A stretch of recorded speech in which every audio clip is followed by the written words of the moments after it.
हर हर महादेव, जय भोलेनाथ। नमस्कार, मैं साधना पांडे मार्गदर्शन पे आपका स्वागत करती हूँ। तो चलिए दोस्तों, आज हम सुनेंगे बड़े प्रेम से बड़े ध्यान से भगवान विष्णु के परम प्रिय व्रत एकादशी व्रत कथा। एकादशी व्रत कथा श्रवण करने से भगवान विष्णु की असीम कृपा प्राप्त होती है। तो चलिए बिना विलंब किए हम प्रारंभ करते हैं एकादशी व्रत कथा। एक समय दालव्य ऋषि ने पुलस्त्य ऋषि से पूछा, हे महाराज, पृथ्वीलोक में मनुष्य ब्रह्म हत्या आदि महान पाप करते हैं, पराये धन की चोरी भी करते हैं तथा दूसरों की उन्नति देखकर ईर्ष्या भी करते हैं। साथ ही अनेक प्रकार के व्यसनों में यानी कि अनेक प्रकार के जो नशा होता है उसमें भी फंसे रहते हैं, फिर भी उनको नरक प्राप्त क्यों नहीं होता है? इसका क्या कारण है? मुझे स्पष्ट बताइए। वे न जाने कौन सा दान करते हैं, कौन सा पुण्य करते हैं, जिससे उनके सभी पाप नष्ट हो जाते हैं और वे अपने पापों के चलते नरक की प्राप्ति नहीं करते हैं।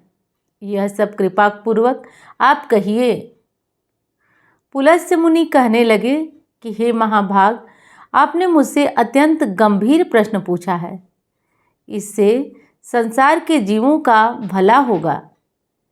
इस भेद को ब्रह्मा, विष्णु, रुद्र तथा इंद्र आदि भी नहीं जानते, परंतु मैं आपको वह गुप्त ज्ञान बताऊंगा जिससे मनुष्य इतना पाप करते हुए भी नरक लोक में नहीं जाते हैं।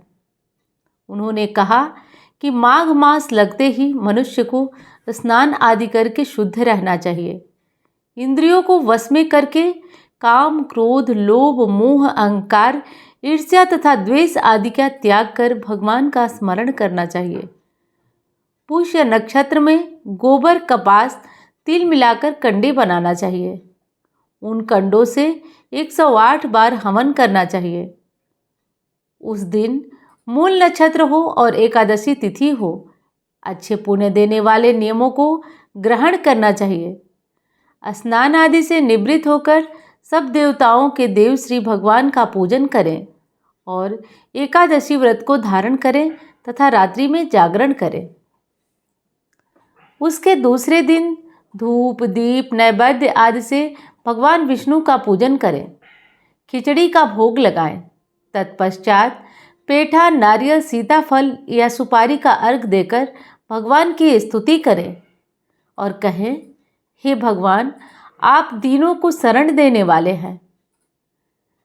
इस संसार में फंसे हुए का उद्धार करिए।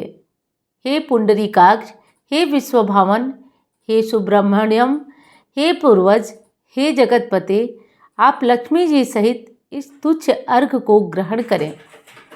इसके पश्चात जल से भरा हुआ कुंभ यानी कि घड़ा ब्राह्मण को दान करें तथा ब्राह्मणों को श्यामा यानी कि काले रंग की गौ, काला तिल और पात्र देना भी उत्तम है, यानी कि कोई भी पात्र बर्तन देना भी उत्तम है। तिल का स्नान करना, भोजन करना दोनों श्रेष्ठ है। इस प्रकार जो मनुष्य जितने तिलों का दान करता है उतने 1000 वर्ष स्वर्ग में वास करता है। 6 प्रकार से तिलों का उपयोग करना मनुष्य को नरक में जाने से बचाता है। पहला है तिल का स्नान, यानी कि मनुष्य को स्नान के जल में तिल मिलाना चाहिए। तिल का उबटन, तिल को पीसकर उसका उबटन बनाकर शरीर में लगाएं और उसके बाद स्नान करें। तीसरा है तिल का हवन। हर मनुष्य को प्रतिदिन ना सही तो कम से कम एकादशी, पूर्णिमा, अमावस्या इन तिथियों पर तिल का हवन करना चाहिए। तिल का तर्पण, तिल का तर्पण करना, अपने पितरों को तिल और चावल मिलाकर तर्पण करने से पितृ लोक में जाते हैं और पितृ तृप्त होते हैं। पांचवा है तिल का भोजन और तिलों का 6 प्रकार से यह दान हर प्रकार के संकटों से मुक्ति देने वाला है। यह प्रयोग के कारण यह एकादशी षटतिला एकादशी कहलाती है। इस व्रत के करने से अनेक प्रकार के पाप नष्ट हो जाते हैं। इतना सुनकर पुलस्त्य मुनि कहने लगे कि अब मैं तुमसे इस एकादशी की कथा कहता हूँ। एक समय नारद जी ने भगवान श्री विष्णु से यही प्रश्न किया था और भगवान ने जो सटतिला एकादशी का महात्म नारद जी से कहा सो मैं तुमसे कहता हूँ। भगवान ने नारद जी से कहा, मैं तुमसे सत्य घटना कहता हूँ, ध्यान पूर्वक सुनो। प्राचीन काल में मृत्युलोक में एक ब्राह्मणी रहती थी। वह सदैव व्रत किया करती थी। एक समय वह 1 मास तक व्रत करती थी। उससे उसका शरीर अत्यंत दुर्बल हो गया। यद्यपि वह अत्यंत बुद्धिमान थी, तथापि उसने कभी देवताओं का, ब्राह्मणों के निमित्त अन्न या धन का कोई भी अनादर नहीं किया था। इससे मैंने सोचा कि ब्राह्मणी ने व्रत आदि से अपना शरीर शुद्ध कर लिया, अब इसे विष्णु लोक तो मिल ही जाएगा, परंतु इसने कभी अन्न का दान नहीं किया था। इससे इसकी तृप्ति होना कठिन है। भगवान ने आगे कहा, ऐसा सोचकर मैं भिखारी के वेश में मृत्युलोक में उस ब्राह्मणी के पास गया और उससे भिक्षा मांगी। वह ब्राह्मणी बोली, महाराज, किस लिए आप आए हो? मैंने कहा, मुझे भिक्षा चाहिए।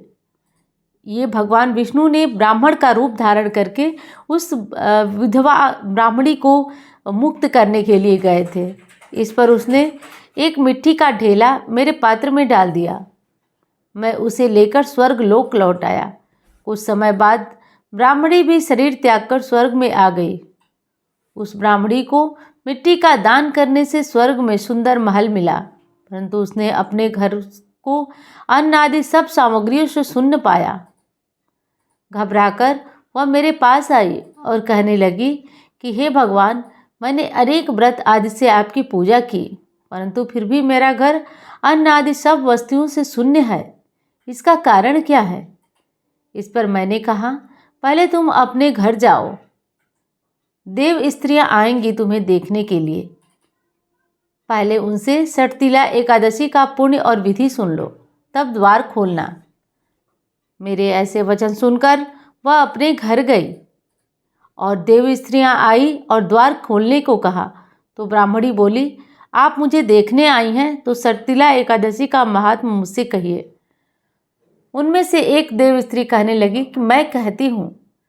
जब ब्राह्मणी ने सटतिला एकादशी का महात्म्य सुना तब द्वार खोल दिया। देवांगनाओं ने उसको देखा कि वह तो गांधर्वी है और न आसुरी है, वरन वह पहले जैसी मानुषी है। उस ब्राह्मणी ने उनके कथनानुसार सटतिला एकादशी का व्रत किया। इसके प्रभाव से वह सुंदर और रूपवती हो गई तथा उसका घर अन्न आदि सभी सामग्रियों से युक्त हो गया। अतः मनुष्य को मूर्खता त्याग कर सटतिला एकादशी का व्रत और लोभ न करके तिल आदि का दान करना चाहिए। इससे दुर्भाग्य, दरिद्रता, अनेक प्रकार के कष्ट दूर होकर मोक्ष की प्राप्ति होती है। तो यह थी सटतिला एकादशी व्रत कथा। उम्मीद करती हूँ कि यह कथा आपको पसंद आई होगी। अब मैं मिलती हूँ आपसे अन्य वीडियो में। धन्यवाद। हर हर महादेव।